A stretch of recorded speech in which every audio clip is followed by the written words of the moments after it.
So, thank you again. You can see that we are a lady short.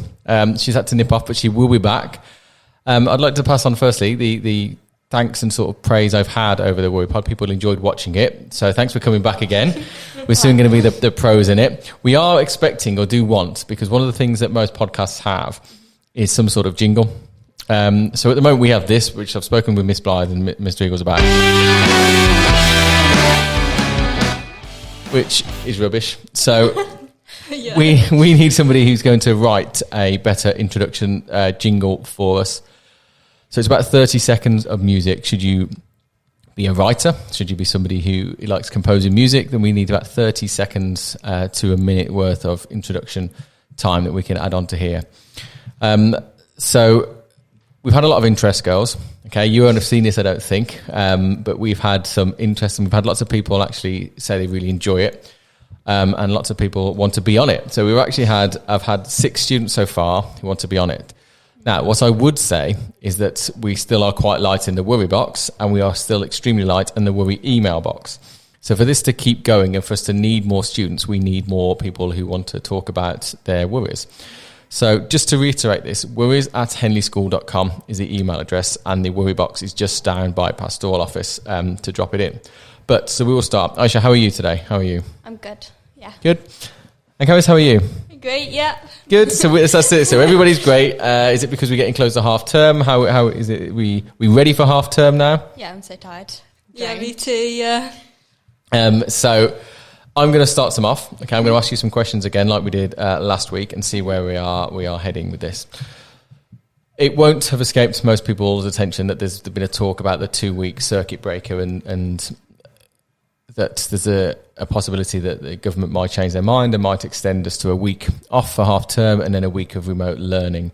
So this will come with its own stresses, because year 11s are leading up towards mock exams in December. Year 10s are probably starting coursework or getting into their assessment. So this will lead up to worries. So again, I'm going to come to the both of you to ask maybe if you've got a top tip about how you use Teams, and I'm going to talk through about how we access it in a minute, but I'm going to ask each of you, and again, it's putting you on the spot, but what would your advice be to maybe a year 10 where you were last year, or a year 7 who's sort of completely new to Henley School, of what to expect and how to use Teams from your point of view? So over to you two.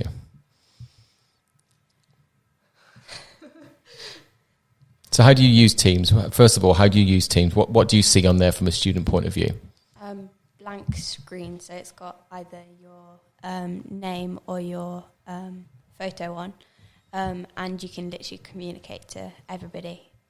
Yeah, so you can communicate to everybody in your class, can't you? You can make sure that everybody in your class can sort of see you, and the teacher therefore is able to sort of send messages to all of you as a group. So Caris, what would you say? What would you say Teams looks like from your point of view? So when I go on it, you get boxes and it says what class, and you just click on it, and teachers change the icon, so it's like easy to know which class you're on, and you just click on it, you find the date in that class, and then you just wait for the teacher to arrive. So it's really simple. And what's a live lesson like? Okay, so how is that for you? Because obviously there's a teacher at one end of on their computer, and you're video calling. So what are a live lesson like for your students' point of view? How do you find it? It's very useful because you can still ask your teachers many questions. So if you're stuck on something, you can ask them, and they'll give you advice on how to do it or anything. Yeah, so I think there's less people that talk to the teachers, but sometimes it's nicer because you get more work done.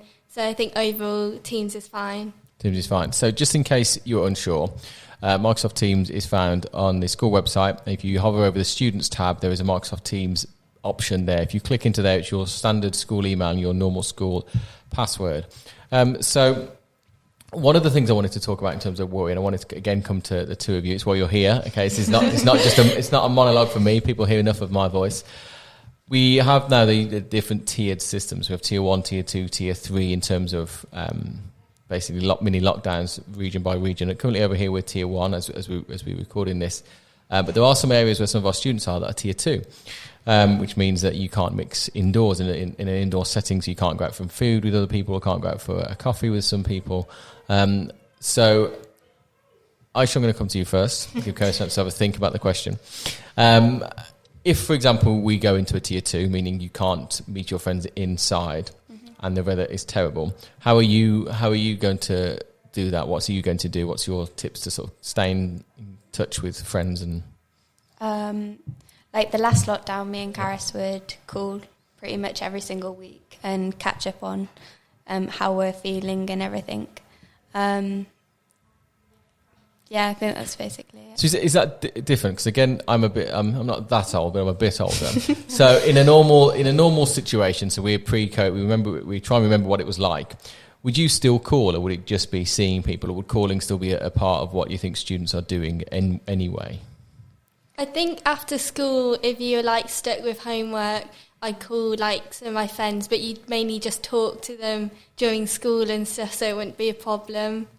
So calling's still sort of part of the norm that people still face. I'm guessing FaceTime or calling through different ways. And how else can we try and stop this sort of worry or boredom almost if we're sort of out of the loop, if we can't see our friends in the same way that we ordinarily would? What would you suggest? How could we sort of still interact? So you're saying phone calls. Yeah. So what I heard, there was one group set up was they'd basically set up their own way of doing quizzes, and they were doing sort of like a quiz each week. But I know that taking us into lockdown could mean that we into tier 2, for example, could mean we can't physically see each other. So you do phone calls. What else do people in your year group do? Do you know? I think your group had a main science group, so they could communicate with each other if they were stuck on any work. And then FaceTime a lot. FaceTime. Well. So how do you find it socially? Because for your age group, seeing your friends is everything. Okay, so although you like your families, I'm guessing see your friends is what your ideal is. So what do you do? What do you do socially? Do you have group FaceTimes? Do you have group chats? What is it that you're doing to try and stay sort of social, if you like?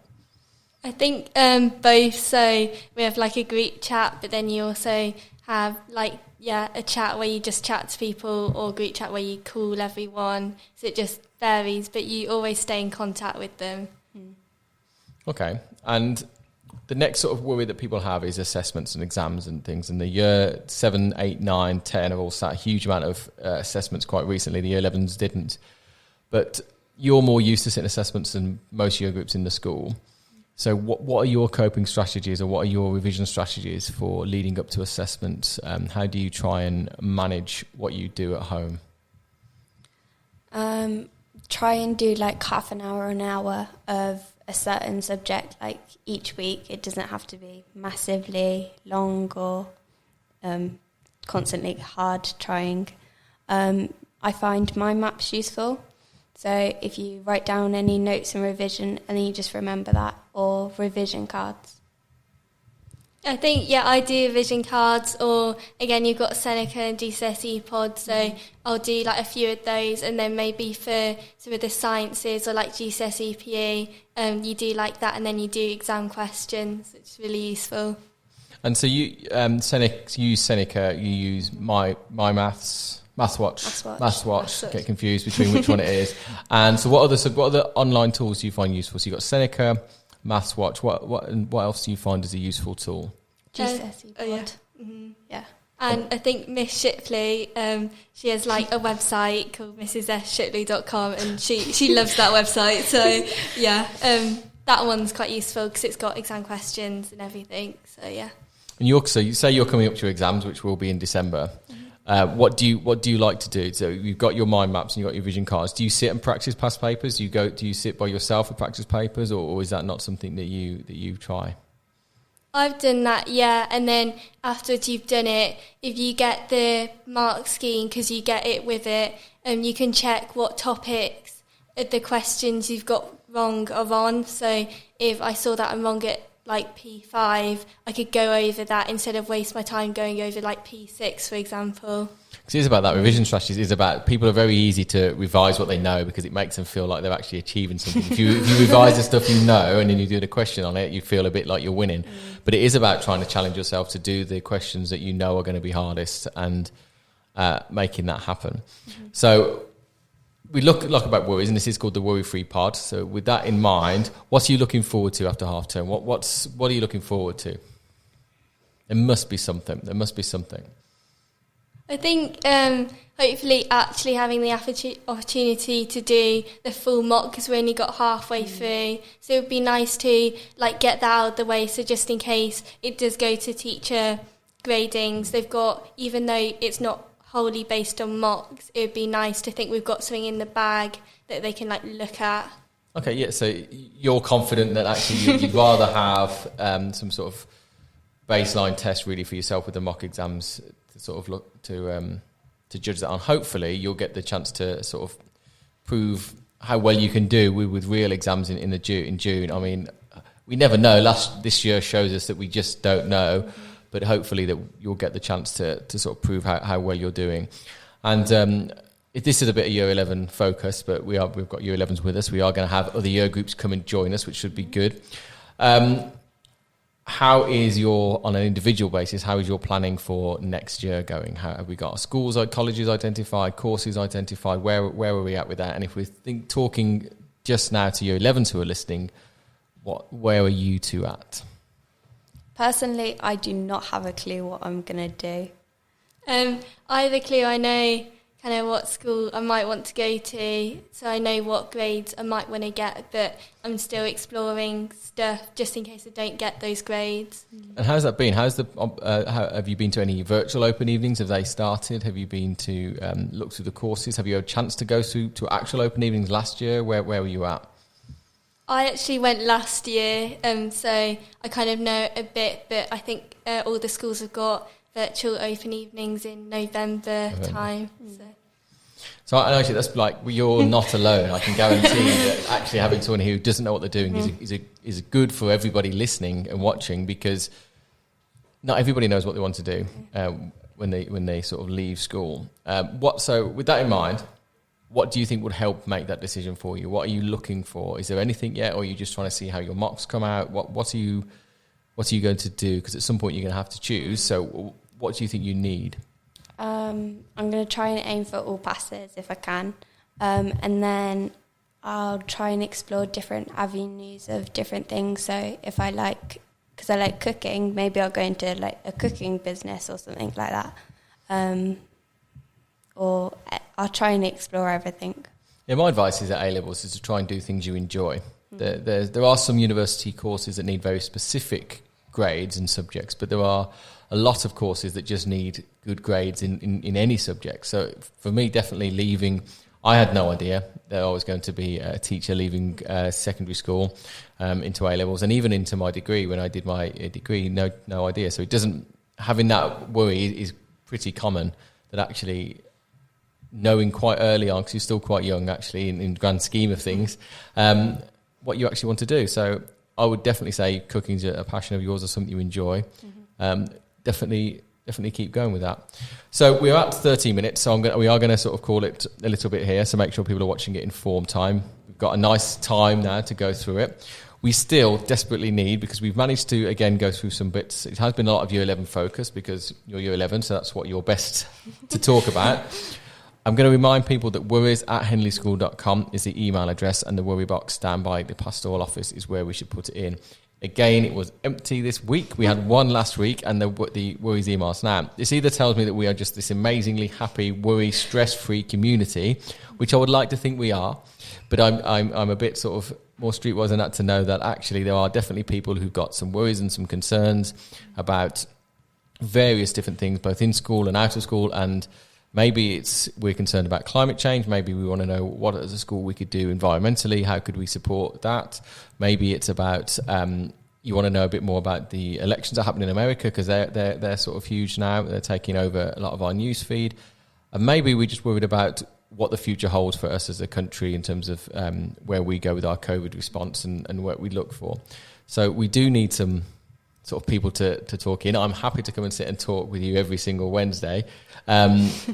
But it would be good if we had some worries to talk about. It is still open. I've got about 4 or 5 names that want to come and join us. So we're going to sort of filter in different year groups and have a different sit down. So the two of you and Lucy will sit with and we'll get some of the year groups in. I'm not quite sure logistically with bubbles how we're going to fit that in, but we'll make something work. Maybe we'll drag a long wire somewhere else, but we'll sit and wave through a window, but we'll make that work. So again, girls, thank you very much for joining me. And we will see you all, and hopefully you'll hear us all very soon.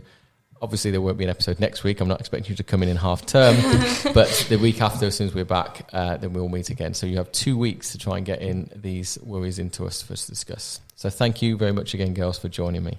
Thank you. Thank you. Bye-bye. Bye. Henley-in-Arden School, achieving excellence together.